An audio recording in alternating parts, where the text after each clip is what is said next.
मेरे अजीज़ हमवतनों नमस्कार।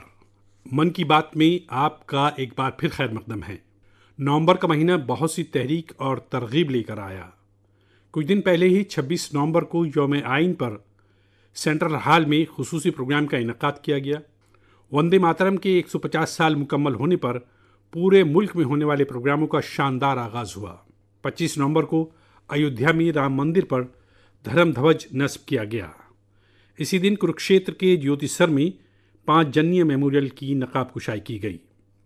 साथियों, कुछ दिन पहले ही मैंने हैदराबाद में दुनिया की सबसे बड़ी लैप इंजन MRO फैसिलिटी का इफ्तिताह किया।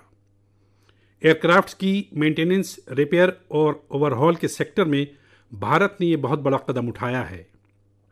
गुज़िश्ता हफ्ते मुंबई में एक प्रोग्राम के दौरान INS माहे को भारतीय बहरिया में शामिल किया गया। गुज़िश्ता हफ्ते ही भारत के स्पेस इकोसिस्टम को स्काई रूट के इन्फिनिटी कैंपस ने नई उड़ान दी है।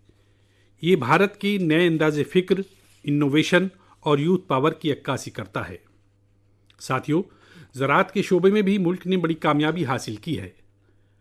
भारत ने 357 मिलियन टन की ग़िज़ाई अजनास की पैदावार के साथ एक तारीखी रिकॉर्ड बनाया है। 357 मिलियन टन। 10 साल पहले के मुकाबले में भारत में ग़िज़ाई अशिया की पैदावार 100 मिलियन टन और बढ़ गई है।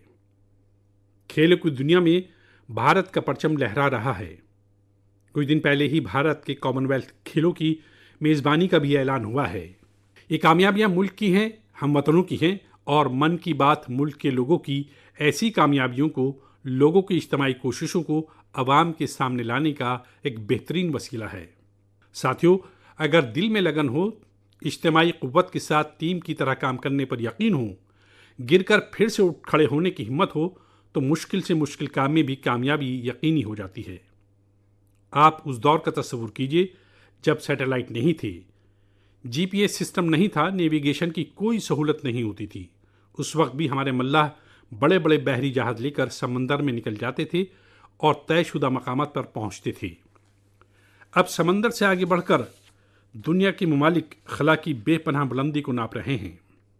चैलेंज वहाँ भी वही है, न GPS सिस्टम है, न मवासलात की वैसी सहूलियात हैं। फिर हम कैसे आगे बढ़ेंगे?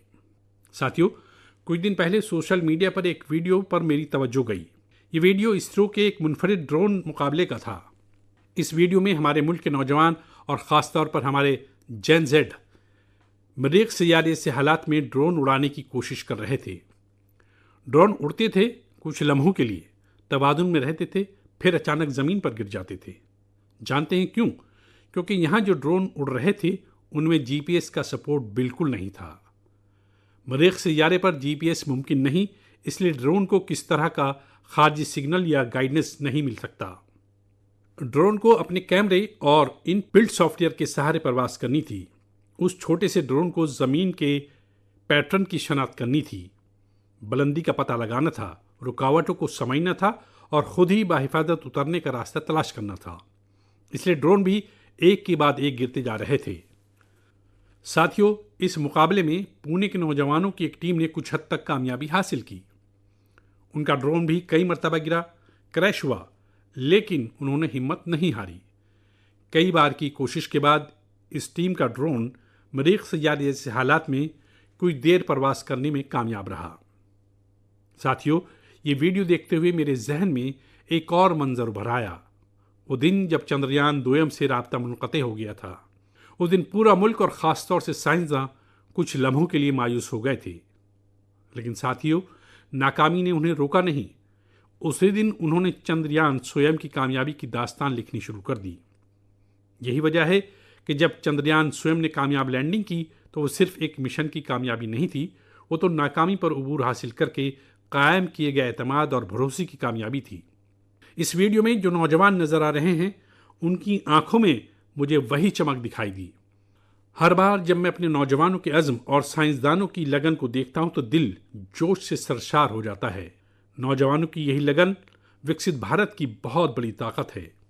मेरे अजीज़ हमवतनों, आप सभी शहद की मिठास से ज़रूर वाकिफ़ होंगे, लेकिन अक्सर हमें ये नहीं पता चलता कि इसके पीछे कितने लोगों की मेहनत है, कितनी रिवायात हैं और फितरत के साथ कितना खूबसूरत तालमेल है। साथियों, जम्मू कश्मीर के पहाड़ी इलाकों में जंगलाती तुलसी यानी सुलाई के फूलों से यहाँ के शहद की मक्खियाँ बेहद अनोखा शहद बनाती हैं। ये सफ़ेद रंग का शहद होता है जिसे रामबन सुलाई हनी कहा जाता है। कुछ साल पहले ही रामबन सुलाई हनी को जीआई टैग मिला है। इसके बाद इस शहद की पहचान पूरे मुल्क में बन रही है। साथियों, दक्षिण कन्नड़ जिले के पुत्तूर में वहाँ की नबातात शहद की पैदावार के लिए बहुत उम्दा मानी जाती हैं। यहाँ ग्राम जन्य नाम के किसानों का इदारा इस कुदरती तोहफे को नई समत दे रहा है। ग्राम जन्य ने यहाँ एक जदीद तर्ज का प्रोसेसिंग यूनिट बनाया। लैब, बॉटलिंग, स्टोरेज और डिजिटल ट्रैकिंग जैसी सहूलियात भी शामिल की गईं और यही शहद ब्रांडेड प्रोडक्ट बनकर गांव से शहरों तक पहुंच रहा है। इस कोशिश का फ़ायदा 2500 से ज़्यादा किसानों को मिला है। साथियों, कर्नाटक के ही तुमकुरू ज़िले में शिवगंगा कालंजिया नाम के इदारे की कोशिश भी बहुत काबिल तारीफ है। उनके ज़रिए यहाँ हर मेंबर को शुरुआत में 2 बी बॉक्सेस दिए जाते हैं। ऐसा करके इस इदारे ने बेशुमार किसानों को अपनी मुहिम से मुंसलिक किया है। अब इस इदारे से वाबस्ता किसान मिलकर शहद निकालते हैं, बेहतरीन पैकेजिंग करते हैं और मकामी बाजार तक पहुंचाते हैं। इससे इन्हें लाखों की आमदनी भी हो रही है। ऐसी ही एक मिसाल नागालैंड के क्लिफ हनी हंटिंग की है। नागालैंड के चौकलांगन गांव में खियामनी यांगन कबीले के लोग सदियों से शहद निकालने का काम करते आए हैं। यहाँ शहद की मक्खियाँ दरख्तों पर नहीं बल्कि ऊंची चट्टानों पर अपने घर बनाती हैं। इसलिए शहद निकालने का काम भी बहुत जोखिम भरा होता है।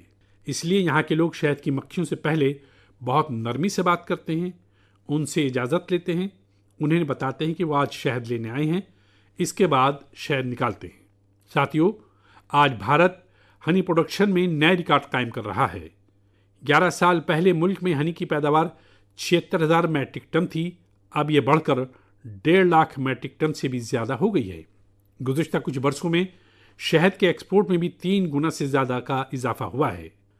हनी मिशन प्रोग्राम के तहत खादी ग्राम उद्योग ने भी 2.25 लाख से ज़्यादा बी बॉक्सेस लोगों में तकसीम किए हैं। इससे हज़ारों लोगों को रोज़गार के नए मौके मिले हैं। यानी मुल्क के अलग अलग हिस्सों में शहद की मिठास बढ़ रही है और ये मिठास किसानों की आमदनी भी बढ़ा रही है।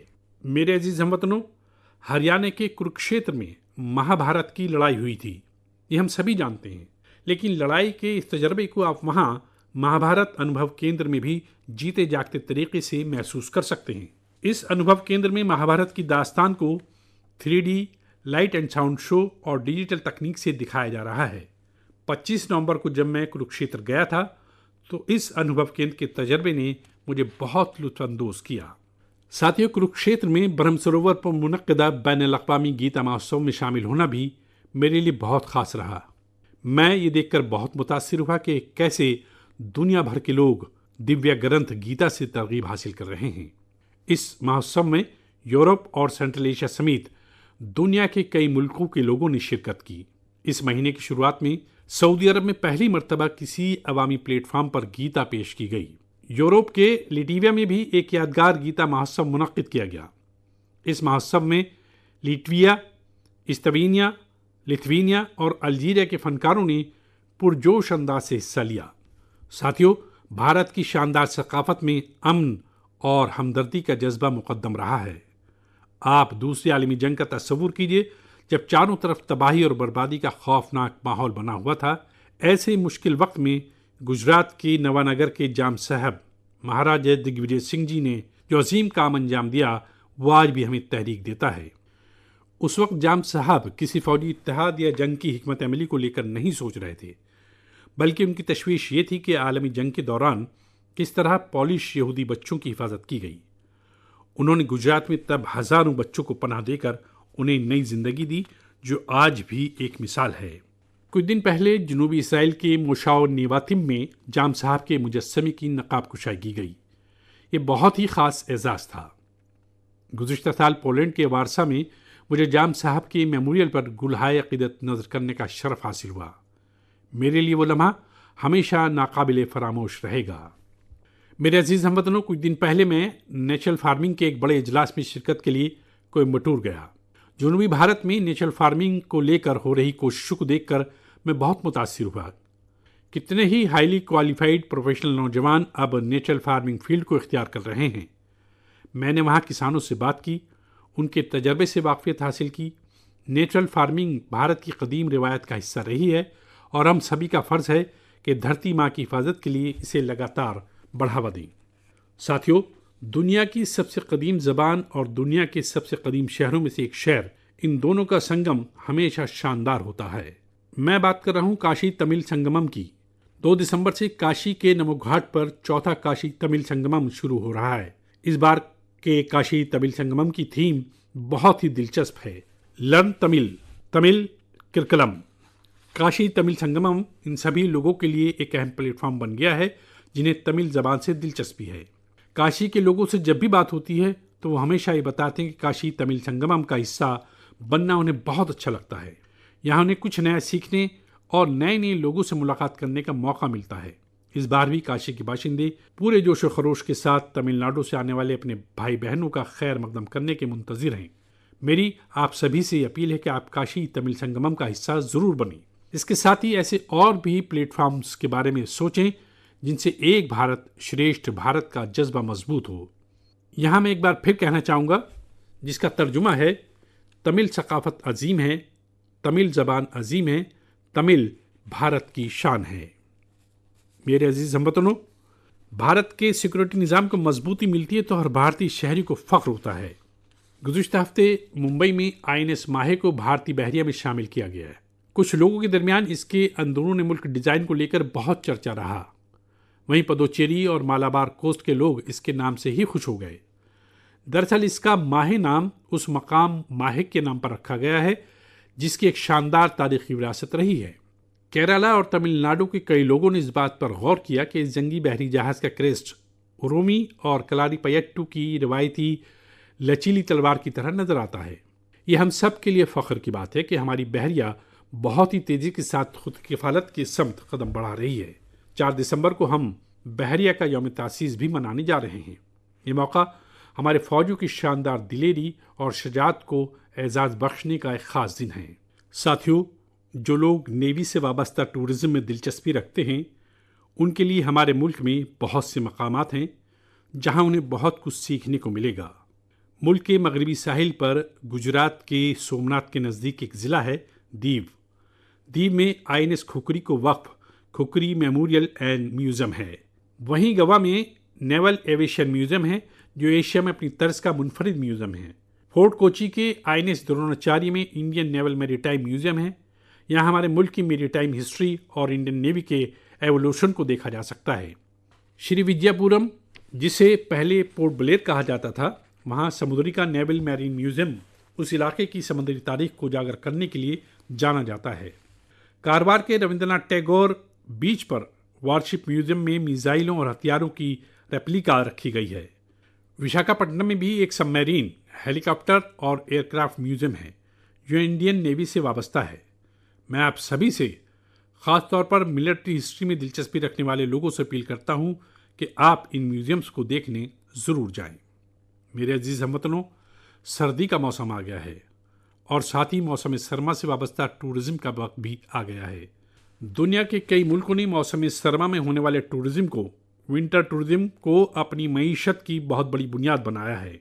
कई मुल्कों में दुनिया के सबसे कामयाब विंटर फेस्टिवल और विंटर स्पोर्ट्स मॉडल हैं। इन मुल्कों ने skiing, snowboarding, snow trekking, ice climbing और फैमिली स्नो पार्क जैसे तजर्बात को अपनी पहचान बनाया है। इन मुल्कों ने अपने विंटर फेस्टिवल को भी आलमी सतह पर पुरकशिश प्रोग्राम में तब्दील कर दिया है। साथियों, हमारे मुल्क में भी विंटर टूरिज़्म की हर तरह की सलाहियत मौजूद है। हमारे पास पहाड़ भी हैं, सकाफत भी है और एडवेंचर के बेपनाह इम्कानात भी हैं। मुझे खुशी है इन दिनों उत्तराखंड का विंटर टूरिज़्म लोगों को बहुत राग़िब कर रहा है।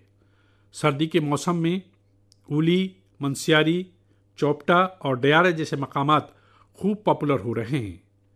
अभी कुछ हफ्ते कबल पिथौरागढ़ ज़िले में 14,500 फुट से ज़्यादा की बुलंदी पर आदि कैलाश में रियासत की पहली high altitude ultra run marathon का इनेकाद किया गया। इसमें मुल्क भर के 18 रियासतों से 750 से ज़्यादा एथलीट्स ने हिस्सा लिया। 60 किलोमीटर तवील आदि कैलाश परिक्रमा की शुरुआत सख्त सर्दी में सुबह 5 बजे हुई थी। इतनी ठंड के बावजूद लोगों का जोश व खरोश देखते ही बनता था। आदि कैलाश की यात्रा पर जहां 3 साल पहले तक सिर्फ 2000 से कम से ये आते थे, अब ये तादाद भी बढ़कर 30,000 से ज़्यादा हो गई है। साथियों, कुछ ही हफ्तों में उत्तराखंड में विंटर गेम्स का इनेकाद भी होना है। मुल्क भर के खिलाड़ी, एडवेंचर के शौकीन और खेलों से वाबस्ता लोग इन गेम्स के ताल्लुक से बहुत पुरजोश हैं। स्कीइंग हो या स्नोबोर्डिंग, बर्फ पर होने वाले कई खेलों की तैयारियां शुरू हो चुकी हैं। उत्तराखंड ने विंटर टूरिज्म को फ़रोग देने के लिए कनेक्टिविटी और इंफ्रास्ट्रक्चर पर भी फोकस किया है। होम स्टे को लेकर नई पॉलिसी भी बनाई गई है। साथियों, सर्दियों में वेड इन इंडिया मुहिम की भी अलग धूम होती है।